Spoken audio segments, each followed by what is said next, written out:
ఈటీవీలో రంగుల రాట్నం సీరియల్ చక్కటి ట్విస్టులతో ప్రేక్షకులని ఎంతగానో అలరిస్తోంది. ప్రస్తుతం రంగుల రాట్నం సీరియల్లో రాధాకృష్ణ, రాణిలను తప్ప పాత క్యారెక్టర్స్ ఎవరిని చూపించడం లేదు. ప్రస్తుతం వీళ్ల ద్వారా కొత్త ట్రాక్ ని కథలో ప్రవేశపెట్టి ప్రస్తుతం సీరియల్ ని నడిపిస్తున్నారు. కొత్తగా చాలా క్యారెక్టర్స్ ని కథలో ప్రవేశపెట్టారు. ప్రస్తుతం రంగుల రాట్నం సీరియల్లో మళ్ళీ ఒక పాత క్యారెక్టర్ ని ఎంట్రీ చేయబోతున్నారు. కొంతకాలం నుండి గోపి క్యారెక్టర్ ని కథలో చూపించడం లేదు. మళ్ళీ ఇప్పుడు గోపి క్యారెక్టర్ ని కథలో తీసుకొస్తున్నారు. మరికొన్ని ఎపిసోడ్స్ తర్వాత రంగుల రాట్నంలో గోపి మళ్ళీ ఎంట్రీ ఇవ్వబోతున్నారు. గోపి తాను స్వయంగా రంగుల రాట్నంలో మళ్ళీ కనిపించబోతున్నట్లు సోషల్ మీడియా ద్వారా తెలియజేశారు. గోపి రంగుల రాట్నం సీరియల్లో ప్రస్తుతం హర్షకి స్నేహితుడిగా రాబోతున్నట్లు తెలుస్తోంది.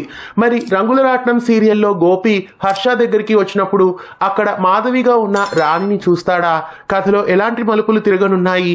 ఆసక్తికరమైన వైనాల్ని రంగుల రాట్నంని చిన్ని తెరపై మిస్ కాకుండా చూడండి.